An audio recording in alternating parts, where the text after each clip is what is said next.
आज आपको इस वीडियो में FSHD फेसियो ह्यूमेरल मस्कुलर डिस्ट्रॉफी के बारे में बताएंगे।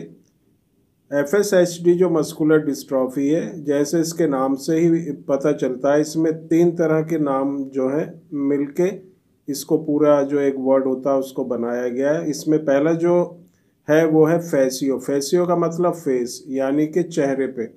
तो कौन सा पार्ट इसमें अफेक्टेड होता है, कहाँ की मसल्स जो है वीक होती हैं, उसी हिसाब से इसको नाम दिया गया है। तो फेसियो मतलब जो चेहरा होता है, और चेहरे में जो आँख होती हैं और जो हमारा मुंह होता है उसके आसपास की मसल्स जो हैं कमज़ोर होना स्टार्ट होती हैं। दूसरा होता है स्कैपुलो।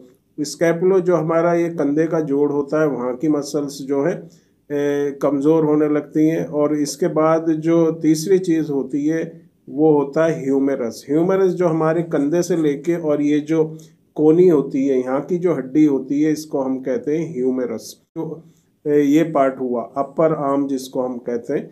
तो यहाँ की मसल्स भी जो है इसमें वीक होती हैं।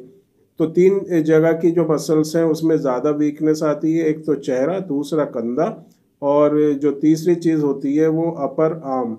तो इसी वजह से इसको नाम दिया गया है फेसियो स्कैपुलो ह्यूमरल मस्कुलर डिस्ट्रॉफी। इसके बाद जो है स्टार्टिंग में यहाँ पर वीकनेस महसूस होगी, उसके बाद जो ये जो एब्डोमिनल मसल्स होती है वहाँ पर, और टांगों की मसल्स में भी जो है वीकनेस होने लगती है। तो ये जो है इसी को हम FSHD, इस तरह की अगर सिम्टम्स होते हैं किसी को तो इसी को FSHD मस्कुलर डिस्ट्रॉफी कहा जाता है।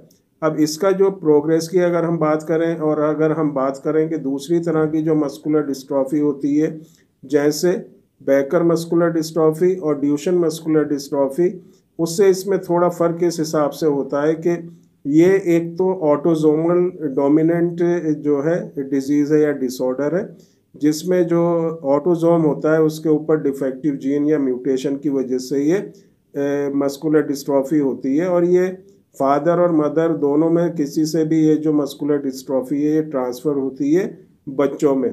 तो मेन जो कॉज होता है इसका म्यूटेशन ही होता है। जीन के अंदर कोई म्यूटेशन होगा तो उससे FSHD मस्कुलर डिस्ट्रॉफी होती है।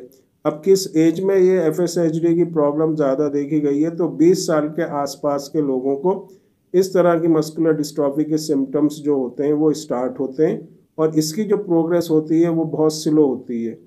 बेकर और ड्यूशन मस्कुलर डिस्ट्रॉफी जो कि बहुत तेज़ी से बढ़ती हैं, लेकिन FSHD के जो पेशेंट होते हैं वो अपनी नॉर्मल जो उनकी एक लाइफ होती है, जितनी उनकी ज़िंदगी होती है हम कह सकते हैं वहाँ तक वो जीते हैं, और उनको जो प्रॉब्लम होती है वो आहिस्ता आहिस्ता बढ़ती है। लेकिन आगे आने वाले टाइम में ये प्रॉब्लम जो है काफ़ी हद तक जो है, क्योंकि स्लो प्रोग्रेस होता है लेकिन काफ़ी हद तक ये बढ़ जाती है, और बहुत ज़्यादा परेशानी होती है। चलने में परेशानी होती है, बैठ के उठने में परेशानी होती है, और जीना चढ़ने में परेशानी होती है, खाना खाने में परेशानी होती है, कोई चीज़ उठाने में परेशानी होती है। तो इस तरह के जो भी मूवमेंट होती हैं उससे related problem FSHD muscular dystrophy में भी होती है।